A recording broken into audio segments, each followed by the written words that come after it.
Divine Elements of Design in the Decorator's Voice. I'm a certified interior decorator, professional organizer, and planning and productivity strategist. And today I am at the Design Quad with their owner, Nikki Watson. So I'm going to give you a very brief introduction of her because she is so humble, she is sweet, she is professional, and she's not going to brag on herself as much as she should. So this woman is the owner of one of the best home staging agencies here in the DFW Metroplex. If you need some home staging, this is who you come to. If I need some home staging, this lady has everything you need. And she's also an HGTV star. Okay, Nikki. Tell us a little bit about yourself and Design Quad. Okay, so I'm Nikki Watson. I was born right here in Dallas, Texas, Woo. Raised here. I started staging probably about 8 years ago. Staging was a hobby. I was a flooring rep, so I repped for a chain of 5 flooring stores. So flooring is my background, and I just started this as a hobby when my twin daughters went to college. I needed an extra couple dollars to send down the street. So I started the staging company, and it just grew from there. Like, it just blew up pretty much overnight, and now we are probably the largest inventory owned. So we have about 215 houses staged right now. So we have a lot of inventory all over the Metroplex. So we do a lot. So we do about 3 vacants every day. Oh, wow. Every day. At least 3. We had a day in November that we did 9 vacant houses. Oh my gosh. It's crazy. So that's what we do.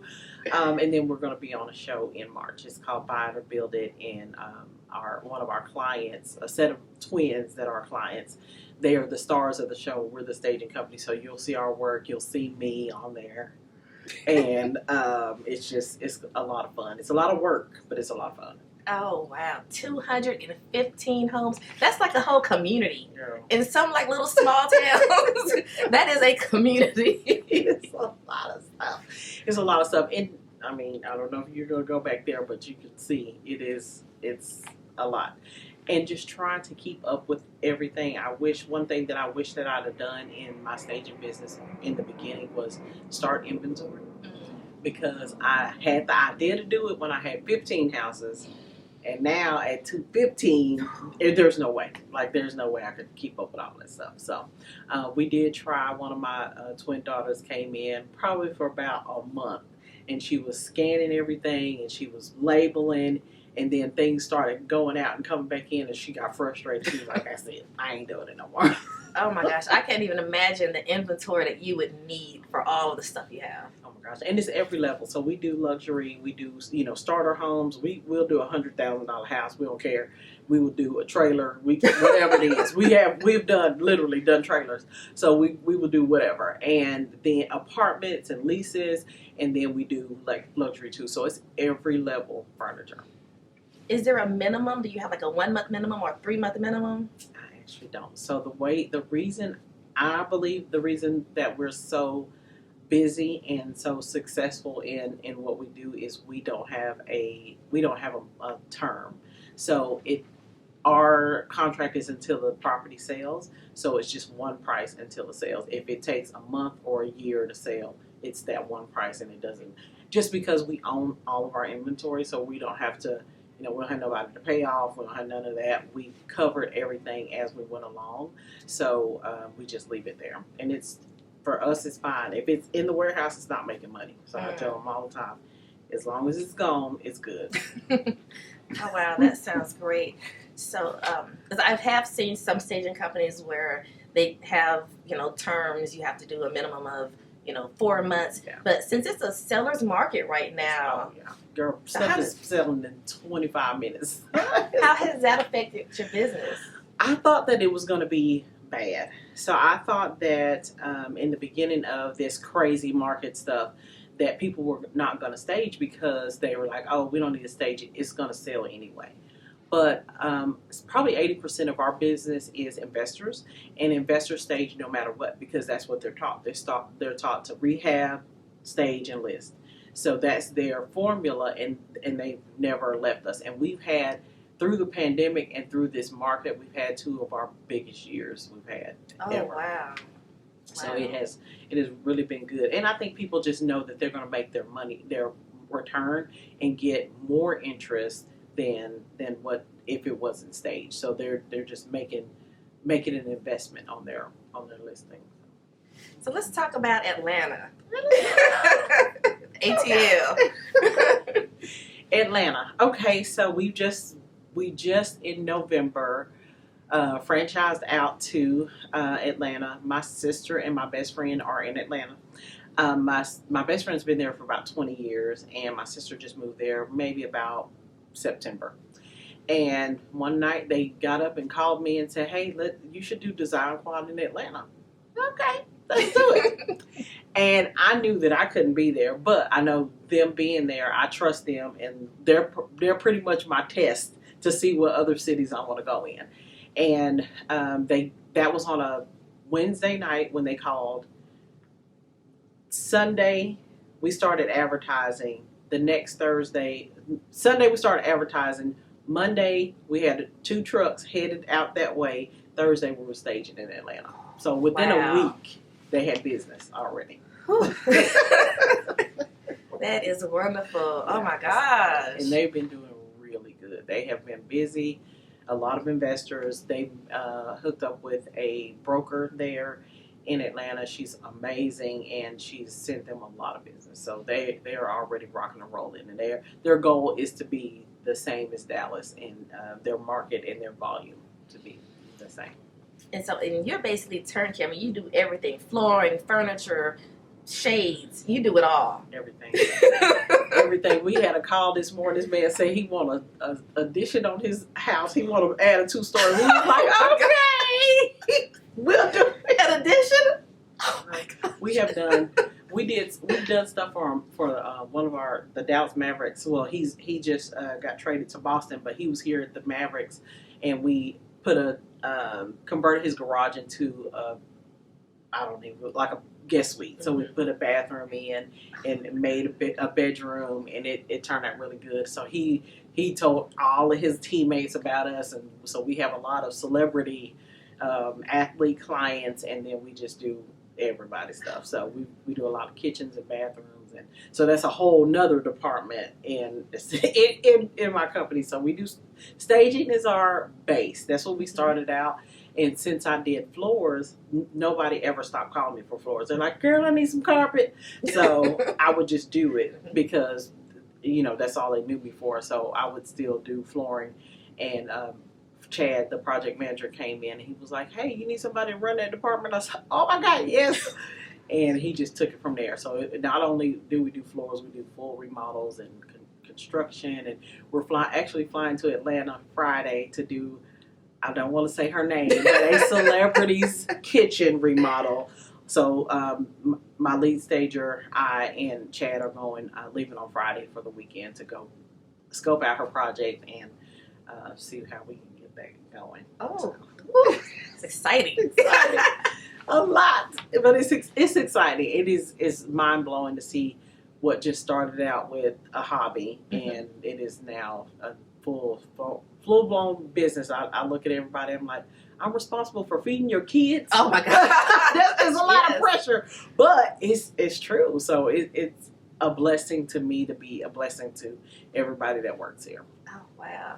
So what are some of the secrets to staging? Like, not the same stuff that everyone says, like take personal pictures down, but what's a secret that a lot of people don't know? We won't tell nobody. Okay, so one major secret, and I tell a lot of agents this, is closets, because buyers are nosy. They're looking everywhere. They're looking in your pantry, your refrigerator, your drawers. They're looking everywhere. Because I was a buyer and I looked in people's stuff, so I was like, what they eating? What's in their pantry? What kind of food? I'm looking. So one thing that I tell agents to make sure that they are telling their clients to make their closets 60% full. Because if you think about it, if you walk into a property and you see all the closets are jam-packed, you're going to think, there's no storage. There's no storage, right? There's nothing in here. I can't use this house because there's nowhere to put my stuff. But if you can see a little bit of room, your mind thinks, oh, there's plenty of room for our stuff here. And even if you don't have as much stuff as they have, you're still going to think there's not enough room. So that's a major thing. I make sure that people know the 60% full everywhere, all the closets, if there's a storage closet, anything, just to make sure that they're addressing that, because people look over that small stuff. Okay. Now, since you're coming from like a floral background, I have a black thumb. I can't keep anything alive. I can't even keep an ivy alive. Me neither. So, what are your thoughts on? I know you use like faux plants in staging, but like just regular everyday living, are they okay? Yes, it's a big thing. So green plants right now are huge, and people are. I think the pandemic made us more aware about what's around us. So people are planting, and they're trying to make things grow, and people are doing gardens. Like all of that is back.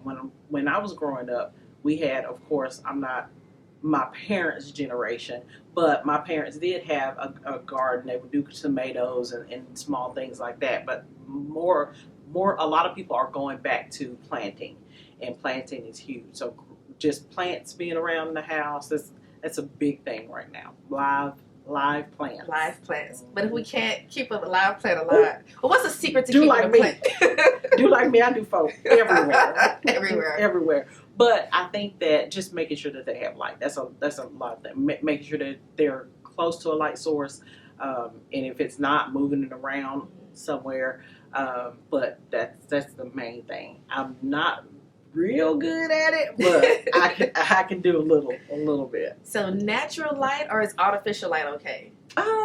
Natural light. Natural light. Natural light is better.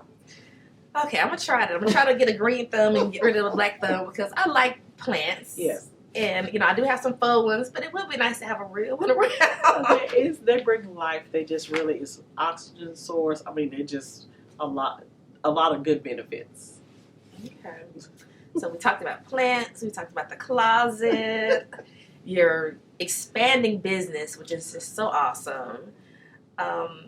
What's another staging? Another idea? Staging tip, I think, for pictures. One big thing that a lot of people don't know. I don't know if y'all go to Walmart. Walmart is my favorite place, and we go to Walmart and buy towels. So towels are like $2.97, and putting them on shelves in the bathroom, putting them around the tub, rolling them up, just making the bathroom look more luxurious and spa-like. That's a cheap trick to making your bathrooms look good, and even in pictures, because if you have any kind of shelving or anywhere to roll them up and put them on the tub or something like that, or in the shower, maybe getting a basket and rolling up towels in there, and it looks really good in pictures. So that's a good cheap way to accent your spa, make your bathroom look more spa-like. That's a good one.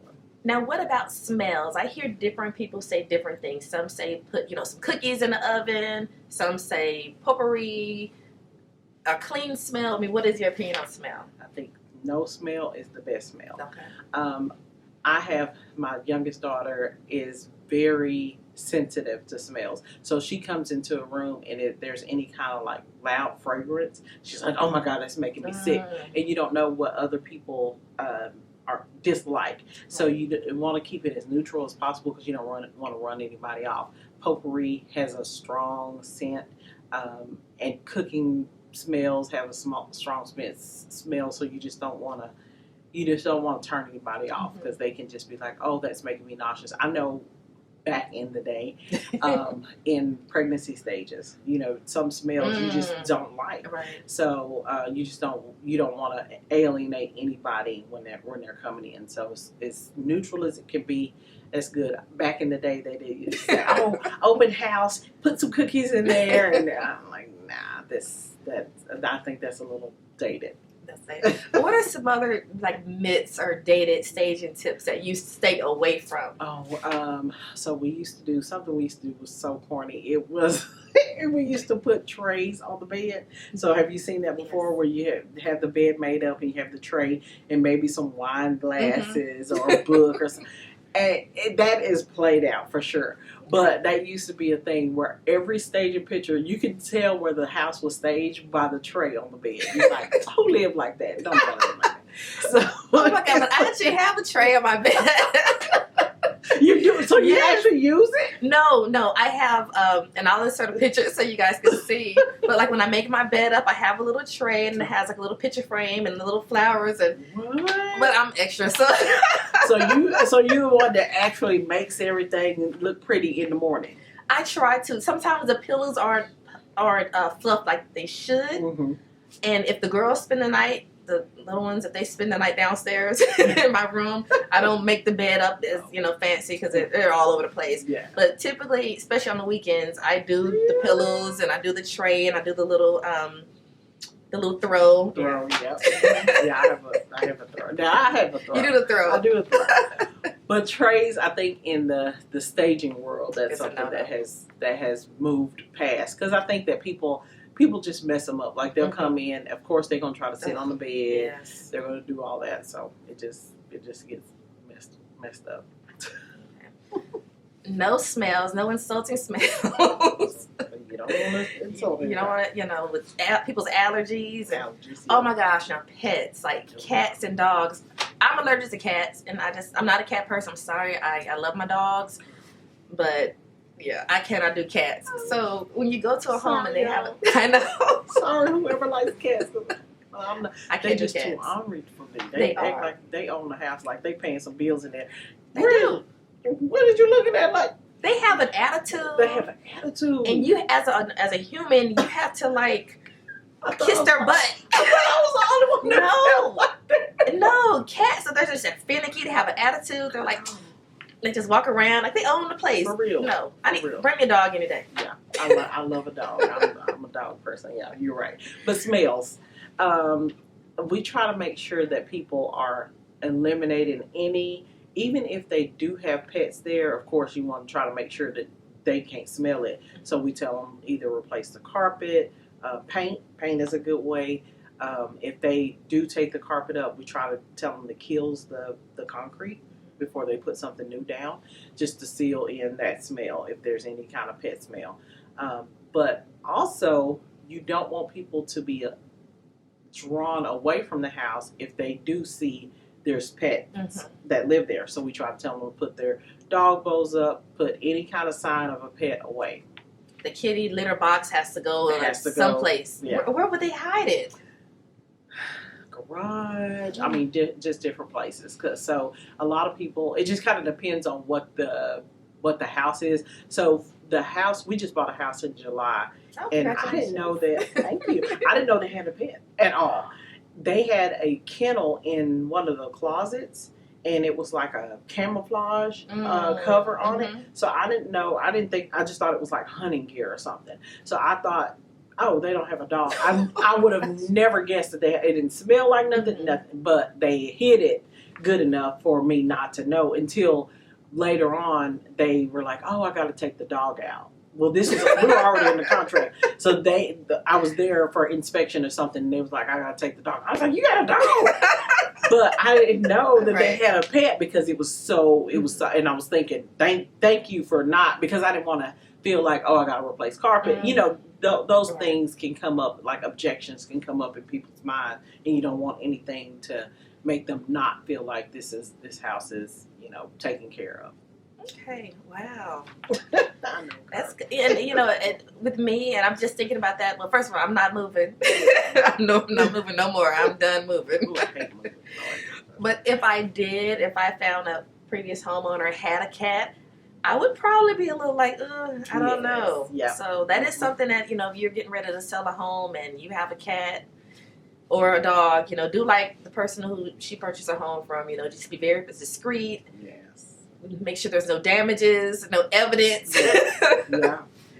I mean, this was, I would have never known had I not been there when they had the dog out. I would have never guessed because there was no evidence. So when does the HGTV special air? It airs in March. It will be out on, there's 6 episodes for the first season. I want to say that they're signing for a second season, so I'll keep y'all posted on that. But it's in March. It's called Buy It or Build It, and it's going to be really good. So this is the 3rd set of twins on HGTV. They look like us. Oh, wow. And Wonderful. It's good to have some representation. Yes, very, very, very upbeat, and they have great personality. I think America's gonna love them. So I'm very excited to see them on screen. They actually aired one of the episodes maybe 2 weeks ago, and nobody knew. We didn't even know that it was coming out. So they did kind of like a test. And they got some really good feedback. So we're excited. We filmed 4 episodes. We have 2 more to film this month. So then we'll be done with the season, and then they'll air it in March. Oh, I'm so excited. I cannot wait. I'm definitely going to have to put this on my calendar. And then it's going to be, we'll do a review. It's a hot topic on this channel because I am just so excited. It is great. So tell us, tell my followers where they can find you. Where are you on social? Social, I am at the Design Quad like 4. So we do 4 things. I always say we do 4 things. You do like 1,004 things. 1,000 things. But we try to do 4 things really well here. So the Design Quad is on Instagram, Facebook. I'm not on TikTok yet, but I got to get on there because I heard that's the thing. I'm not on TikTok yet. I heard it's a thing, but I'm like, I don't do anything funny, and I don't know. I know. I got to get better. That's what the kids are going to, so we got to get hip and do that. So, yes, we're going to be TikTok soon at the Design Quad. And I'll follow you once I figure out TikTok. Right. My niece is 7 years old. She has 130,000 followers on TikTok. Oh my gosh. Yeah, she's like famous. And you get paid, you start getting paid after like 950,000 followers. And when she started getting paid, she was like, Annie, oh my God, I'm getting paid to be on TikTok. I'm like, what are you doing? And nothing, just doing these little dances. These kids are saying, oh, your hair is so cute. I mean, there's nothing going on. So she's just on there being a kid, and she's got but they're all kids, and so it's not a lot of adults on there, which is what her parents are watching, making sure. So she's a little famous girl already. Well, I'm sure once you start your TikTok, because she has a whole staff of people here. She has it's so much. It's so overwhelming. It's just so much. And I'll take you out on a little tour, afterwards, so you can kind of see some of the things. But I can see, some different TikToks with, your employees, your workers, some of the, the maintenance people that come in, and your delivery drivers. I can see some different things. That's true. And you have such a good personality, and I can see she's going to be just like her niece on TikTok. Right. She's a mess. She is a mess. Well, I want to thank you so much for, taking the time to, be interviewed by little old me and my followers. We definitely appreciate it. So thank you so much. And if you want any information about the Design Quad, head on over to her stuff. I'm going to put links to everything in the description box below. And please give this video a thumbs up, share it if you're interested in remodeling or staging or anything like that. Give her a call because she can make it happen. Thank you so much, and have a divine day. Thank you. Goodbye.